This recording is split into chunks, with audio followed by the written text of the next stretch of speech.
गिरिडीह परिसदन भवन में मंगलवार को भारतीय जनता पार्टी अनुसूचित जाति मोर्चा के नवनियुक्त प्रदेश अध्यक्ष अमर बावरी का आगमन हुआ। इस दौरान संगठन के जिला अध्यक्ष और मोर्चा के जिला अध्यक्ष से पहले इनकी वार्ता हुई। बाद में संगठन के सारे पदाधिकारियों के साथ इन्होंने बैठक की। मौके पर संगठन को धारदार बनाने की रणनीति तैयार की गई। बैठक के बाद वरिष्ठ नेताओं ने प्रेस को संबोधित भी किया। इस दौरान झारखंड सरकार की विफलता का जिक्र करते हुए कहा गया कि सरकार पूरी तरह से फेल साबित हुई है। इस महामारी के दौर में बाहर से आए मजदूर दर दर भटक रहे हैं। उन्हें ना ही रोजगार की व्यवस्था दी गई है और ना ही उन्हें अन्य सुविधाएं भी मिल रही है। नेताओं ने कहा कि सरकार सिर्फ पाजी कर रही है, लेकिन जमीनी स्तर पर इस सरकार के द्वारा कोई भी काम नहीं किया जा रहा है। प्रेस वार्ता में श्री बावरी के साथ पूर्व सांसद रविंद्र राय, जमुआ विधायक केदार हाजरा, गिरिडीह के निवर्तमान विधायक निर्भय शाहबादी, जिला अध्यक्ष महादेव दुबे, अनुसूचित जाति मोर्चा के अध्यक्ष कामेश्वर पासवान, संजीत सिंह, संजय हाजरा, सुरेश हाजरा, प्रकाश दास, विवेश जालान, शशिभूषण ताती, सदानंद राम सहित कई लोग उपस्थित थे। आशा भरोसा दिखला करके जो गलत सपन और गलत बातें, झूठी बातें दिलासा दिला करके यूपीए की जो सरकार बनी है, आज हम देखेंगे कि उस पर सीधे सीधे पलटी मारी।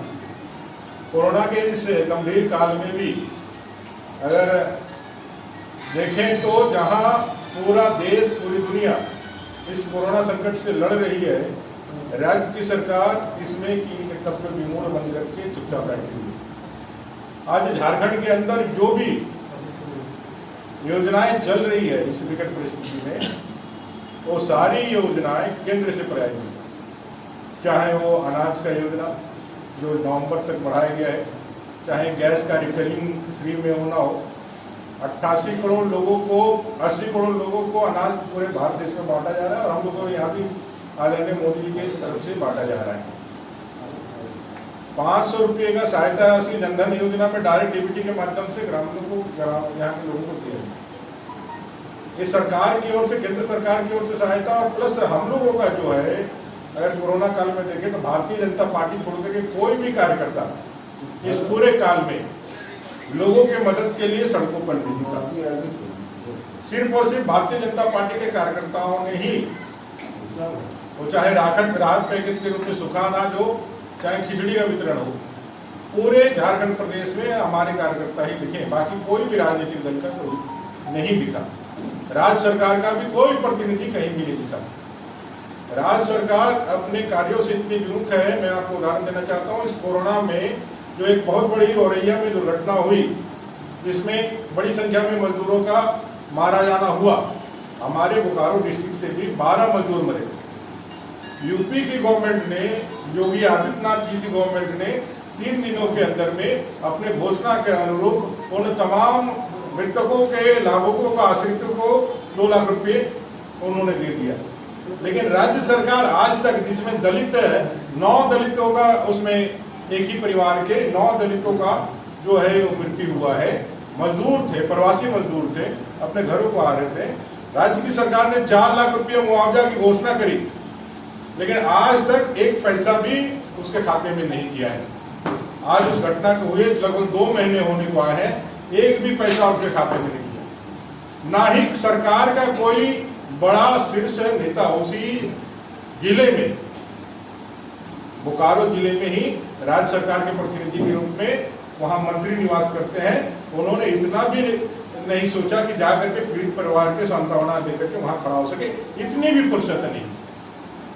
लॉ एंड ऑर्डर की व्यवस्था ऐसी कि दिन रात मर्डर हो रहे हैं, लेवी मांगी जा रही है, लोगों के जहन में फिर से उग्रवाद की ऐसी जो डर और भय जो पहले बनी हुई थी झारखंड के अंदर, वो फिर से वापस आ गई। आज आप अखबारों की सुर्खियां हैं, 100 से ज्यादा नक्सलियों ने भवनों को उड़ाने के लिए आप जाकर के वहां धावा बोल दिया। मर्डर आम हो गया है, लेवी फिरौती आम हो गई है। लोगों का मूवमेंट जो 5 साल में रघुवर जी की सरकार में पूरी तरह से बंद था, वो मूवमेंट पूरा चालू हो गया है। 6 महीने से ट्रेजरी पूरी तरह से बंद है। कोई भी राज्य सरकार की ओर से कोई भी योजना नहीं चल रहा है। विधायक पद भी बंद पड़ा हुआ है। पैसे रहते हुए भी वो योजना भी बंद कर दी गई है। कहते हैं कि जांच करवा रहे हैं, जांच के बहाने बैंक में जो डील हो रही है वो सबके सामने है। अब ऐसे परिस्थिति में जब कोरोना संकट से प्रवासी यहाँ आए हुए हैं, बड़ी मात्रा में आए हुए हैं, विकास के कोई कार्य धरातल पे नहीं चल रहा है, मनरेगा की योजनाएं पूरी तरह से कॉलेप्स की जा रही है। अभी तो मनरेगा का डिमांड भी बंद कर दिया गया, कल जो न्यूज है वो डिमांड भी बंद कर दिया गया है। ऐसे परिस्थिति में पूरे झारखंड की 3.25 करोड़ जनता भगवान भरोसे चली गई है। राज्य का मुखिया हो चाहे राज्य के पूरा महकमा हो, ये पूरा महकमा अभी दुनिया के लिए, सभी लोगों के लिए, आम नागरिकों के लिए बालू बंद किया हुआ है। लेकिन आप देखिए जो सीमावर्ती जो भी हमारे जिले हैं बंगाल और बिहार से, चाहे गोड्डा हो, पाकुड़ हो, चाहे साहिबगंज हो, एक बड़े पैमाने पर और भी राज्य का बड़े पैमाने पे सरकारी संरक्षण से, सत्ता के संरक्षण से बालू और आपका पत्थर का अवैध कारोबार चल रहा है। यही एक कारोबार अभी झारखंड के अंदर चल रहा है और बाकी पूरी तरह से झारखंड की सरकार जो है पूरी तरह से विफल साबित हुई है। चाहे वो युवाओं को 5,000-7,000 रुपये भत्ता देने का बात हो, चाहे फिर और महिलाओं को 4,000 रुपया उनको जो वृद्धा पेंशन और बाकी पेंशनों में उनको देने की बात हो, वो सारी योजनाएं तो अब नाम भी नहीं लेते हैं। प्रधानमंत्री जी ने झारखंड राज्य को भी उसमें सम्मिलित किया है, लेकिन राज्य की सरकार उस बात में जाकर के उसमें जो आगे बढ़ने का जो दिशा दिखाया है प्रधानमंत्री जी ने, उसमें हिस्सा नहीं लेकर के सिर्फ बयानबाजी करके और सिर्फ दोषारोपण करके केंद्र सरकार पे सारा अपना जो है ना ठिकराव खोलने का काम कर रही है। विकास के सारे कार्य बंद किए हुए। मैं कहना चाहता था कि जो पावर के सब ग्रिड या सब स्टेशन जिसके बन जाने से डीवीसी पे निर्भरता हमारा 100% मुक्त हो जाएगा।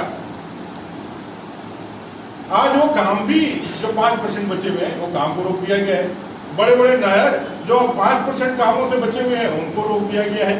सड़कों का निर्माण रोक दिया गया है और डेवलपमेंट के, मैं फिर से कह रहा हूँ, सारे कार्यों को रोक दिया गया है कि भाई खजाना खाली, हमारे पास पैसे नहीं है। इस तरह से कैसे चलेगा? ये राज्य जो है एक बहुत बड़े संकट की ओर अग्रसर है।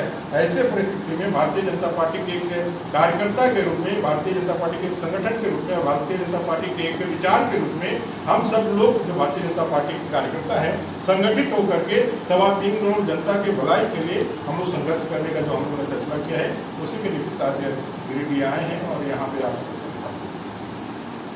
लॉकडाउन का एक सबसे दुखद पहलू है कि जो प्रवासी झारखंडी समाज के मजदूर थे, वो प्रवासी झारखंडी मजदूर जो बड़े कष्ट से और जान जोखिम में डाल करके देश के कोने कोने से वापस लौटे, उनको फिर से आज कंपनियों के द्वारा बुलाए जाने पर वापस जाना पड़ रहा है।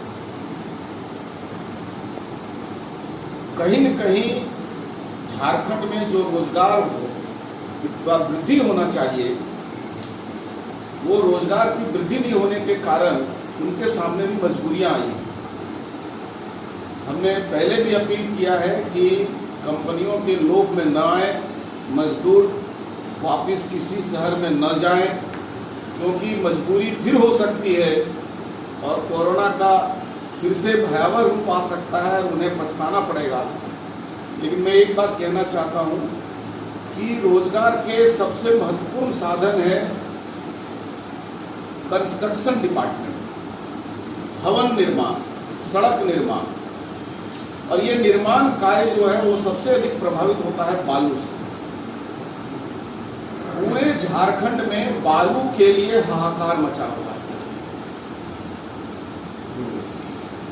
मैं और जितने भी बाहर काम करने वाले प्रवासी मजदूर थे, वो अधिकांश उसमें से ऐसे हैं, वो या तो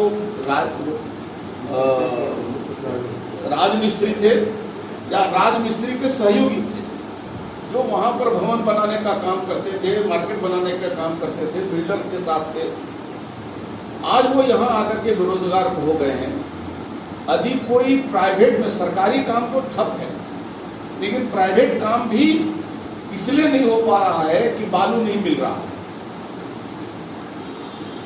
मेरा ये मांग है कि पहले जब झारखंड बना था, भारतीय जनता पार्टी के शासनकाल में हमने पूरे झारखंड में ग्रामीण क्षेत्रों में गृह निर्माण के लिए छोटे मंझले जो किस्म के लोग हैं, गरीब और मध्यम वर्ग के लोगों के लिए बालू फ्री कर दिया गया। फिर से झारखंड में बालू फ्री करे ये सरकार, क्योंकि बालू से राज्य की कोष में आमदनी बहुत नहीं होती है। और यदि मेरा अनुमान है कि मुश्किल से पूरे प्रदेश से 40 से 50 करोड़ रुपए की भी आमदनी सरकार को नहीं हो रही है। और नहीं तो सरकार श्वेत पत्र जारी करे कि बालू से कितना पैसा की आमदनी हुई। जो रेवेन्यू का जो मूल विषय है, जिस पर मैं अभी नहीं जानना चाहूंगा, वो कुछ और है। लेकिन बंगला भट्ठा और बालू, इस पर तत्काल रोक समाप्त करना चाहिए। इनको टैक्स फ्री करना चाहिए ताकि लोगों को काम करने का अवसर मिले, काम करने का मौका मिले। अब पूरे झारखंड से बालू का जिसको कहते हैं कि अवैध व्यापार जो दूसरे प्रदेशों पर हो रहा है, उस पर अस्थायी रूप से प्रतिबंध लगा देना चाहिए। कहीं से भी बालू पर स्मगलिंग नहीं हो, कालाबाजारी नहीं हो। आज जितने भी सीमावर्ती क्षेत्र हैं, वहां से बिहार की तरफ बालू जा रहा है और झारखंड के लोगों को प्रधानमंत्री आवास बनाने के लिए भी बालू नहीं मिल रहा है। रोजगार बढ़ाना चाहिए, बालू को फ्री करना चाहिए। बड़े बड़े जो बिल्डिंग होंगे, बड़ा बड़ा कंस्ट्रक्शन होगा, उसकी नापी पर डिपार्टमेंट